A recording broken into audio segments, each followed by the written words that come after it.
Ole Miss got the sweep against Eastern Kentucky as expected, but now it gets a little bit harder. This is the biggest non-con midweek and a really good weekend team as well. We need to talk to Derek Vandegrift all about that.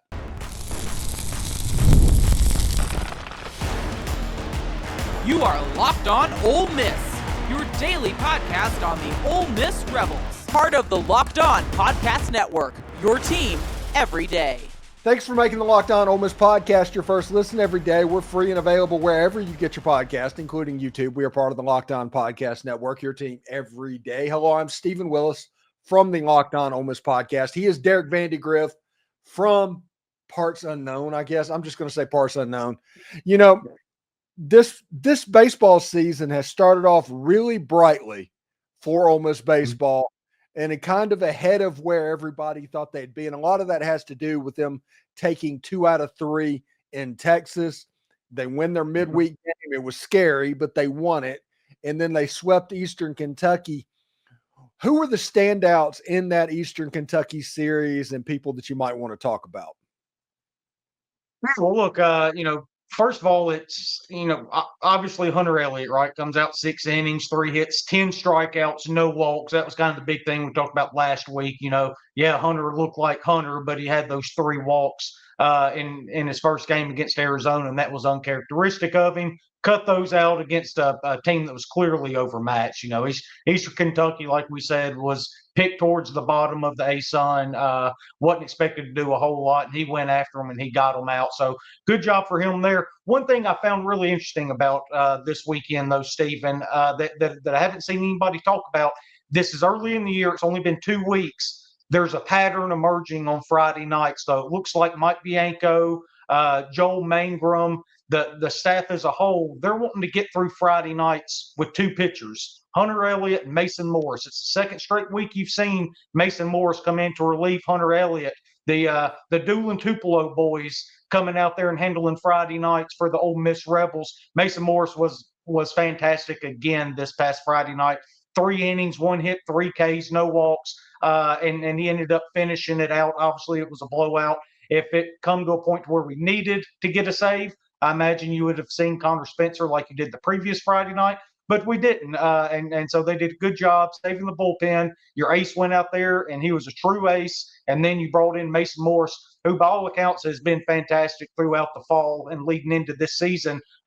Read a lot of reports about him during the offseason about how much he has improved, and you see it on the mound so far. So it looks like that may be something we need to keep an eye on. Is that intentional on their part to go with Elliott and then Morris on Friday nights, try to lock down that Friday night game with 2 stud pitchers, and then that leaves you just having to get 1 more the rest of the week, right? So that's something that I'm going to keep an eye on the rest of the way. But obviously, offensively, though, Furness had a big game, 2 for 4 with an RBI and a run, home run, first one of the year, went opposite field there. Luke Hill just hits. It's all he does every time. He steps up to the plate, he's just going to hit. That's just the way that goes. 2 for 4, 2 runs, 2 RBIs, and a walk there. Smithwick, I thought it was a big weekend for him. Obviously, he hits that home run on Sunday, right? But he had several hard hit balls. Goes 2 for 4 there on Friday, and then again on Sunday, 1 for 3 with that home run, like we talked about. Maybe guys starting to get going a little bit. But another guy I wanted to point out that I was really encouraged with over the weekend was Mitchell Sanford. I thought he's played a really good center field for us so far over these first 2 weeks, but had to get that bat going a little bit. And, he kind of got it going a little bit. 1 for 5 on Friday, 2 for 5 on Saturday, 2 for 3 on Sunday. Really racked up a good weekend, as well as playing a stellar defense there in center field for us. Yeah, and it was really interesting. The name that you didn't mention is the name that every Ole Miss fan is mentioning is Hayden Federico. He's a guy that I expect, honestly, at this point, he's kind of having a Chattenray type rise ascendancy of his freshman year. I'm expecting him to take over the second base spot sooner rather than later. Yeah, he's going to become a fixture in this lineup one way or another, regardless of where he plays. You see him kind of getting in there in different spots so far. It started out just being a DH, and they started playing him in the field as early as last Tuesday, even though he didn't start that game. he was a defensive replacement, got some more at bats, and then got put in the field on Sunday after DHing on Saturday. Dude just hits, right? Put him at the top of the lineup, 1 for 3 on Saturday, 3 for 4 on Sunday, ends up stealing home on Sunday. Just an incredible start to his college year. And you love how calm he is at the plate. And that's one thing Bianco pointed out when he was asked about him last week, is everything just kind of slows down for him. It seems like nothing's too big. He doesn't get in too big of a rush there. So yeah, love what I'm seeing from the switch hitting freshman. Going to be interested here in a few weeks when we get into SEC play. There's going to be tape on him. And there's really good coaches in this league. They're going to find a hole. They're going to find a way to attack him. And then it's up to him to make that adjustment. That way he can keep being more successful even when people start adjusting to him. That's going to be the big turning point for him in his true freshman year. But yeah, so far, a great start for Hayden Federico. Yeah, and I was trolling around online to see what everybody was saying about the game and all that. And there was a comparison online. I do not know if it was on a message board or on Twitter, where whoever it was and whoever said it, I apologize that I don't remember your name. But he compared Hayden Federico in a certain way to Justin Bench. And a lot of that, they're different style hitters and they're kind of different style players, but they kind of provide a real similar energy about the way they go about things. So I can kind of see that. Yeah. I haven't seen that comparison yet, but yeah, that does make a lot of sense. Justin Bench was a guy that was going to go up there. He was going to play multiple positions, and he was going to give you a quality at bat every time he stepped up, right? And that's what Federico's done so far. I've heard he has a bunch of versatility from a defensive standpoint. We've yet to see that, obviously, as he's DH 2 out of the 3 games that he has started. But when he does get out in the field, he's supposed to be a good defender, can play multiple positions.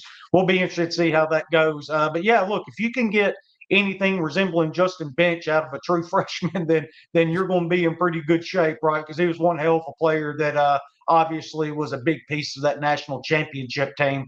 And look, while we're talking about freshmen, I've got to bring up Walker Hooks. Got into that Saturday game again, and dude's been absolutely nails, man. Big lefty up on the mound, 1 inning, no hits, no walks, 3 strikeouts. He just goes up there, he does his job, he gets his out, usually strikes them out to get them out, and then he heads back to the dugout. He's really starting to become a potential big piece to this bullpen and this team as a whole. Looks like they're willing to go to him whenever they need big outs there. So if he continues to develop, again, get into SEC play, get scouting reports on you, and then adjust from there. But from everything I've seen, that's another freshman that looks like he is primed to really help this team and contribute this year. Yeah, and if you just want to read into something a little bit too much, which we love to do on this channel, I mean, that's half the job. Will McCausland pitching on Tuesday, doing a midweek is mainly because he doesn't have to long relief during the weekend because of the job that Hooks is doing. Yeah, absolutely. Look, we've got a lot of different guys we're trying to figure out roles for in that bullpen right now. But it was kind of telling to me this weekend when we didn't see McCausland that he probably would get one of these starts in the midweek, either this week or we've got 2 midweek games next week. You might see him there. And then he gets a nod against a top 25 Southern Miss team, right? Ole Miss and Southern Miss both enter the D1 top 25 rankings this week. Going to be a big game in Oxford starting at 4 o'clock, I believe it is. But yeah, I'm excited to get McCausland out there, see what he can do in a starting role, because when you're getting closer to SEC play, we talked about it last week, Steven, and I still feel like I'm right with the fact that we need somebody else on Sunday besides Mason Nichols, not because Nichols is bad, but because what he can give you from a bullpen arm standpoint. And if somebody can step up and take that Sunday role on, and look, this could be one of those auditions for Will McCausland, who was great in his debut last weekend in Texas, obviously. Look, he's going to be facing a really good team in Southern Miss. They just beat Mississippi State this past week in the midweek. They win 2 out of 3 against La Tech, who's a pretty good baseball team as well. And he's got some guys that can really hit down there. Joey Urban, the center fielder, hitting .429 so far this year with a home run, a triple, and 2 doubles. And then their shortstop, Ozzy Pratt, he's .379 with 3 doubles and a home run. they've got like 4 guys hitting over 300 so far early on in the season. And one thing that really impresses me with Southern Miss, which is why Will's really got to be on, they're a really patient ball club. They have walked a ton so far this year. So he's going to have to fill up the strike zone, and the guys behind him are going to have to play and make plays for him as well, because we obviously saw the big strikeout stuff that he had down in Arlington last weekend. But this is a really good lineup that I don't think is going to strike out just a ton. So there's going to have to be some defensive plays behind him that get made as well. All right. Thanks again for making the Locked On Ole Miss podcast your first and listen every day. When we come back, we'll continue to talk to Derek and get an eye on tomorrow night's matchup with the Southern Mississippi Golden Eagles. So stick around for that. You know, March basketball is here, and there's no better way to get in on the action than with FanDuel. It's the best place for daily fantasy sports. With Prize Picks, you simply pick more or less on at least 2 player projections. If you're right, you can win up to 1,000 times your cash. It's fast, easy, and keeps every game exciting. This week, I'm building my lineup by looking at Jason Tatum for more than 29 points. Simple, right? I love how I can make my picks in less than 60 seconds and stay engaged throughout the game. And when I win, my money hits the account in as little as 15 minutes. No waiting around. Plus, I am always excited for their Taco Tuesday deals, where discount player projections add even more value to my lineup. Download the app today and use the code LOCKEDONCollege, all one word, to get $50 off instantly after you play your first $5 lineup. $5, you get $50 instantly. That's a horrible business model by Prize Picks, but it seems to be working out for them. So that's code LOCKEDONCollege, all one word, for $50 instantly after you play that first $5 lineup. Prize Picks, run your game.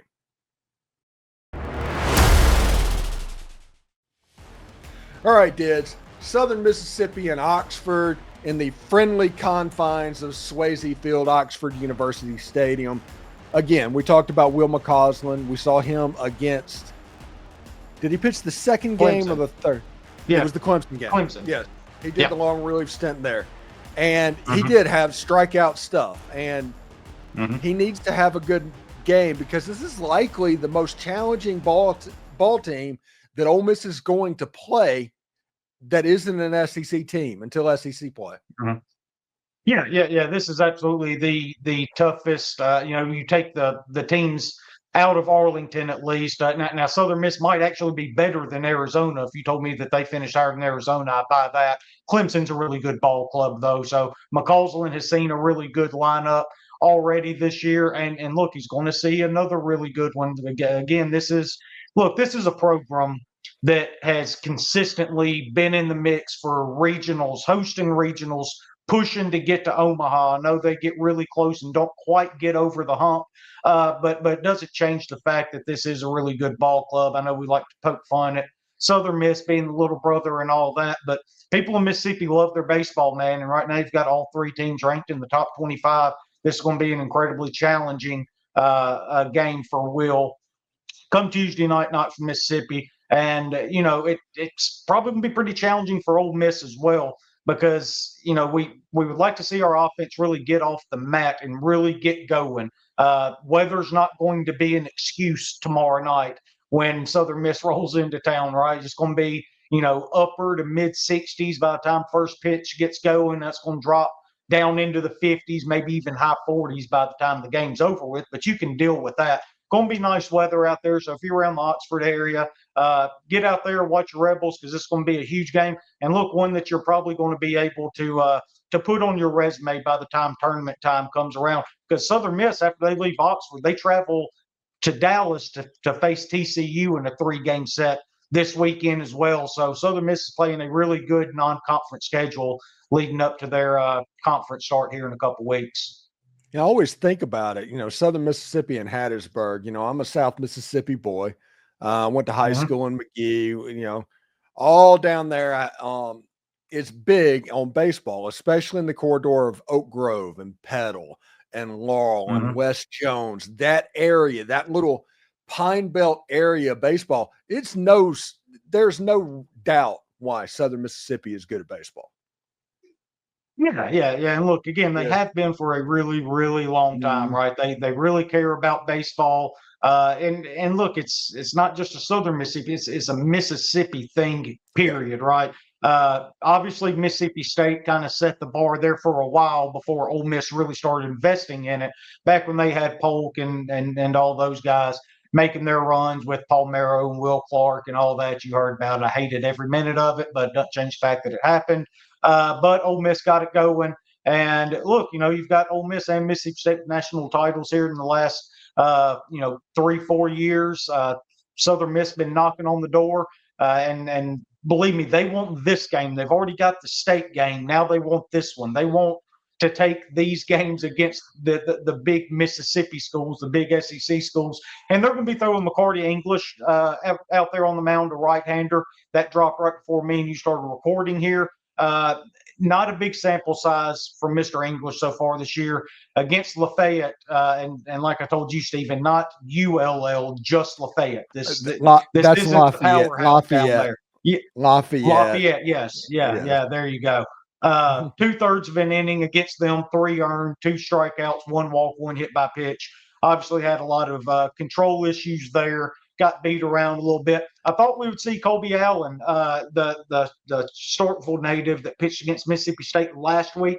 My guess is they probably needed him sometime over the weekend, and maybe that's why he's not starting, or maybe they're going to use English as an opener. Maybe we'll see Allen after the fact. But if you do, that kid's really good. He pitched really good against Mississippi State. Went 4 scoreless innings with 5 strikeouts and a walk. Leading to the win for Southern Miss there. So that's just something to keep an eye on. Maybe you see Colby Allen come in after McCarty English, gets through the first inning. Maybe they try to get him 1 turn through the lineup. That would be a little surprising, though, with as little as he had pitched. But that's just kind of what I'm thinking from their side on a pitching standpoint. All right. Thanks again for making the Locked On Ole Miss podcast your first listen every day. We're free and available wherever you get your podcast. When we come back, we are going to turn our attention to Wright State because that is the weekend series of that going on. So we'll talk to Derek all about that. So stick around.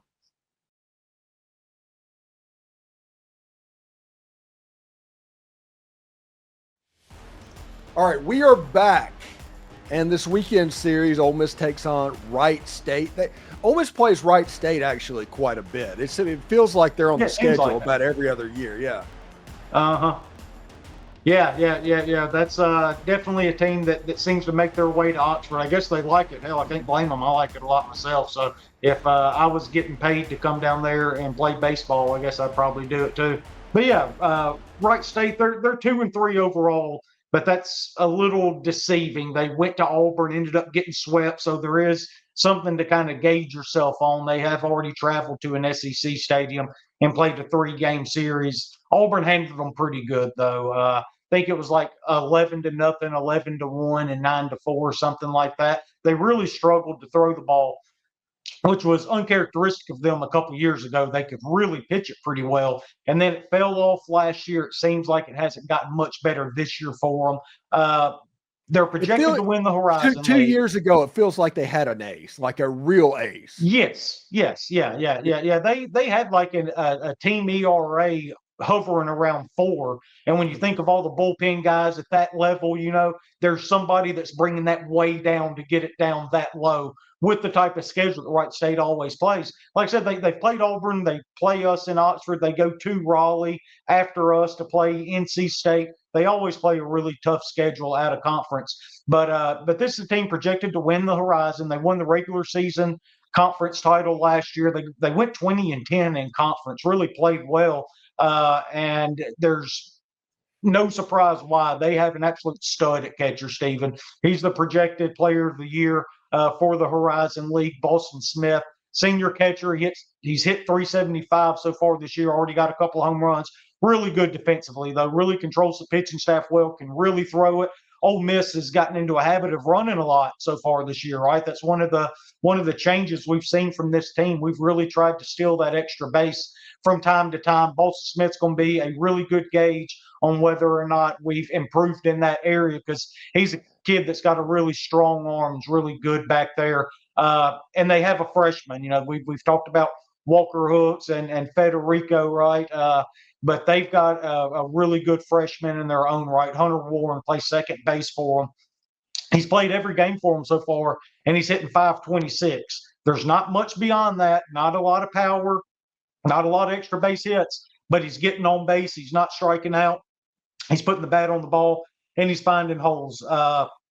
And then their third baseman, Patrick Fultz, he's a junior. He's hitting 429 as well. So this is a team that can hit it a little bit. They've got guys that can push it out of the yard. They've got several guys with 2 or more home runs. That was kind of their calling card last year. They were a bashing team, even though they didn't pitch it particularly well. They would win in some shootouts, and that's kind of seems to be their MO, at least early on so far this year. But again, we've got a sample size with them traveling to Auburn last weekend, getting swept, none of them being particularly close. If this Ole Miss team is what I think they are after 2 weeks, I would expect Ole Miss to go in there, light up the scoreboard against this pitching staff, and come away with 3 more wins by the time it's all said and done. Yeah, and it helps that you have a Hunter Elliott. You don't have to worry about sweating out that first game. So Elliott should be able to handle, even if they have good bats. I feel confident with Hunter Elliott. And if you have that first win, there's odds are you're going to find a way to get that second one as well. The thing that I'm interested in is the bats started to wake up over the weekend against Eastern Kentucky a little bit. Is that something that's going to continue, or are we going to be back in the 2-1 range, the 3-1 range, those type games? Well, this is the weekend for them to wake up, because not only is it a pitching staff that hasn't had a lot of success, they haven't gone real deep into games either. Just in the 3 games against Auburn last week, their Friday guy, Griffin Page, only went 2 innings of work, gave up 6 earned. Saturday guy, Jarrett Heilman, only went 2 1/3, giving up 3 earned. Sunday guy, Chet Lax, only went 3 innings, giving up 3 earned. With these mid-major teams, particularly in the horizon, you can get beat on Fridays if they have a dude, if they have an ace, right? That's not the case here. And when you start getting into these bullpens, and particularly deep into these bullpens, if you end up chasing the starter early, which is what happened to them last week, good job by Auburn there. They had a game plan and they executed it. We need to follow that same game plan. Get these starters out of here, because they are guys that have stuff and have had success. But sit back, wait for your pitch, drive it somewhere, get them out of the game, get into this bullpen, and it should be another explosive weekend for this offense as they start building a little bit of confidence here, only 2.5 weeks from conference play starting. Yeah, the player that I'm expecting and I would like to see break out, and is my prediction to break out this weekend, is Owen Pena. Yeah, it's about time for him to get going. And look, I'm glad you brought him up, because Mike said something back during his media days I thought was really interesting. He talked about Smithwick last year as a true freshman catcher, and how he takes responsibility for not going and getting a portal guy to play behind Smithwick, right? They were just putting it all on the true freshman shoulders, and he obviously struggled, like most of them do. They didn't do that this year with Owen. They had an incredibly talented shortstop come in, and Owen Pena, highest ranked player in the class, and then they go get Luke Chain to back him up, a guy that's going to make contact, give you quality at bats, and play a really good shortstop. And look, I expect Pena to get going. I think he's a really good player, but there are obviously things that he needs to clean up. He did hit the ball hard 2 or 3 times this weekend. Sometimes that's a sign of somebody coming around. This would be a good weekend for him to get going. Yeah, it should be as well. Anyway, thanks again for making the Locked On Ole Miss podcast your first listen every day. We're free and available wherever you get your podcast, including YouTube. We're part of the Locked On Podcast Network, your team every day. Derek Vandy Griff joining us this week like he does all season during baseball season. Derek, what do you got going on in Ole Miss After Dark, man? Yeah, we'll have a show up, me and Hitch, talking about this weekend sweep against Eastern Kentucky, kind of like me and you just went over, and looking ahead to Wright State. And then I think I'm going to have Sam Hutchins on from the Clarion Ledger later on this week as well. We'll talk a little baseball, maybe some basketball. Haven't quite decided what all we're going to do there, but talked to him yesterday, so he's going to come on, and we're going to do a show as well, and I'll get his thoughts and just keep trying to get as many perspectives as I can to try to bring to y'all. That way y'all can kind of make your own decision on what to think about these teams. All right, Derek, man. Thank you very much, buddy, and we'll talk to you next week, bud. All right, bud. Hi, Toddy. Hotty toddy.